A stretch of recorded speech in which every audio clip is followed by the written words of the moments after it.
कृष्णम वंदे जगत गुरुम। जय श्री कृष्णा, राधे राधे दोस्तों। बहुत ही शानदार कहानी असली गहना आपके सामने लेकर आए हैं।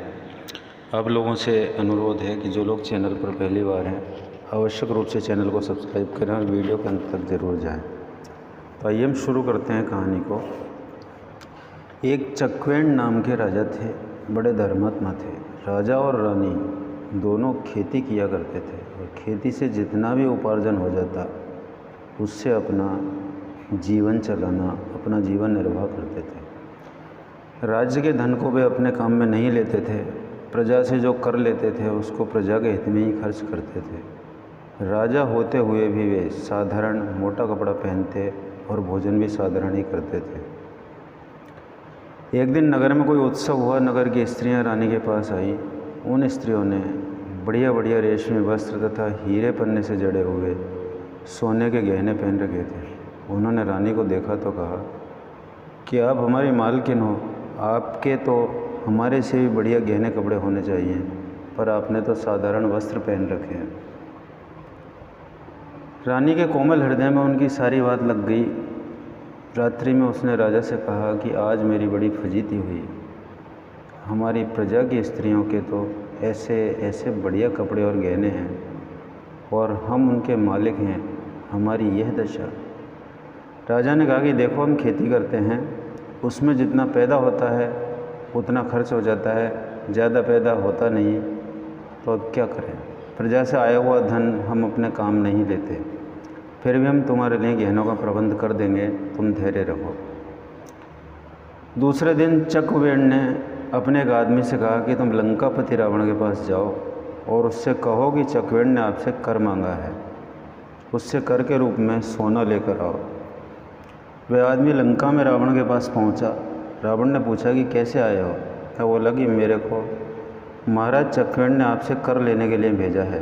रावण ज़ोर से हंसा और बोला, देखो, आज भी संसार में ऐसे मूर्ख आदमी जी रहे हैं जो रावण से कर मांगते हैं।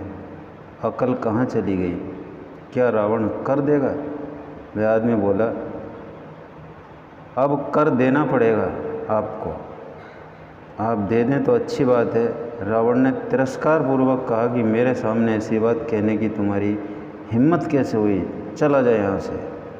रात में रावण मंदोदरी से मिला तो उससे कहा कि ऐसे ऐसे मूर्ख हैं संसार में। आज चकवेण का एक आदमी आया था और मेरे से कर के रूप में सोना मांग रहा था। मंदोदरी बोली कि आपने कर दिया कि नहीं? रावण ने कहा कि तू भी ऐसी बात कहती है, पगली है, समझती नहीं, तू मेरी महिमा जानती नहीं है क्या? मैं रावण हूँ। क्या रावण कर दिया करता है? मंदोदरी बोली कि महाराज, आप कृपा करके कर दे दो, नहीं तो अच्छा नहीं होगा, आपको कर जरूर देना चाहिए। मंदोदरी राजा चकवेण के प्रभाव को जानती थी क्योंकि वह पतिव्रता थी। पतिव्रता के प्रभाव से वह इतना जानती थी जितना रावण भी नहीं जानता था। सुबह रावण उठकर जाने लगा तो मंदोदरी ने उसे रोक लिया और कहा कि आप थोड़ी देर ठहरो, मैं आपको एक तमाशा दिखाऊंगी। रावण ठहर गया। मंदोदरी रोजाना छत पर कबूतरों को दाना डाला करती थी। दाना डालने के बाद जब कबूतर दाना चुग रहे थे तब मंदोदरी ने उससे कहा कि अगर एक भी दाना चुगा तो महाराजा धीराज रावण की दुहाई है। कबूतरों पर इस बात का कोई भी असर नहीं हुआ, वे ज्यों के त्यों दाना चुगते रहे। मंदोदरी ने कहा कि देख लिया आपका प्रभाव। रावण बोला कि कैसा पागलपन है, पक्षी क्या समझे कि रावण क्या है? मंदोदरी बोली कि अब दिखाती हूँ आपको। उसने कहा कि अगर एक भी दाना चुगा तो महाराज चकवेण की दुहाई है। मंदोदरी द्वारा ऐसा कहते ही कबूतरों ने दाना चुगना छोड़ दिया। केवल एक कबूतरी ने दाना चुगा तो चुगते ही उसका सिर कट गया। रावण की इस प्रकार देखने पर पता लगा कि वह बहरी थी, वह सुन नहीं पाई। रावण बोला कि यह तो तेरा कोई जादू है, मैं नहीं मानता इस बात को। रावण वहाँ से चला गया और जाकर अपनी राजगद्दी पर बैठा। राजा चकवेण का आदमी पुनः वहाँ आया और बोला कि रात में आपने विचार किया कि नहीं, आपको कर के रूप में सोना देना पड़ेगा। रावण हंसकर बोला कि कैसे आदमी हो तुम? देवता हमारे यहाँ पानी भरते हैं, हम कर देंगे। वह आदमी बोला कि अच्छा, आप मेरे साथ समुद्र के किनारे चलो। रावण को भय तो था ही नहीं। वह उसके साथ समुद्र के किनारे चला गया। उस आदमी ने समुद्र के किनारे बालू से लंका की आकृति बना दी। लंका के जैसे 4 दरवाजे थे वैसे 4 दरवाजे बना दिए।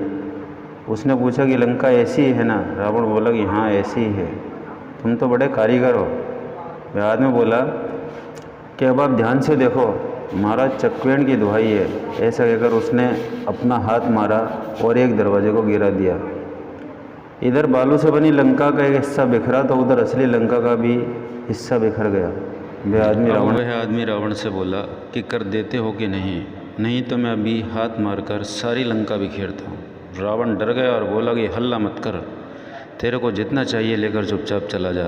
रावण ने उसको ले जाकर कर रूप में बहुत सा सोना दे दिया। रावण से कर लेकर वह आदमी राजा चक्वेण के पास पहुंचा और उनके सामने सब सोना रख दिया। चक्वेण ने वह सोना रानी के सामने भेज दिया कि जितना चाहिए उतने गहने बनवा लो। रानी ने पूछा कि इतना सोना कहाँ से लाए? चक्वेण ने कहा कि यह रावण के यहाँ से कर के रूप में मिला है। रानी को यह बड़ा भारी आश्चर्य हुआ कि रावण ने कर कैसे दे दिया। उसने कर लाने वाले आदमी को बुलाया और उससे सारी बात पूछी कि कर कैसे लाए हो। उसने सारी कथा रानी को सुनाई। कथा सुनकर रानी चकरा गई कि बोली, मेरा असली गहना तो मेरे पतिदेव हैं, दूसरा गहना मेरे को नहीं चाहिए। गहनों की शोभा पति के कारण ही है, पति के बिना गहनों की क्या शोभा है। जिनका इतना प्रभाव कि रावण भी भयभीत होता है, उनसे बढ़कर गहना और कोई नहीं हो सकता। रानी ने उस आदमी से कहा कि जाओ रावण को यह सब सोना लौटा दो और कहो कि महाराज चक्वेण तुम्हारा कर स्वीकार नहीं करते। तो दोस्तों, ये बहुत ही शानदार और प्रेरणा लेने वाली प्रसंग है जिसको आप लोग निश्चित रूप से पसंद आया होगा। आप निश्चित रूप से लाइक करें और जिन्होंने अब तक सब्सक्राइब नहीं किया आवश्यक रूप से सब्सक्राइब करें। नमस्कार, धन्यवाद।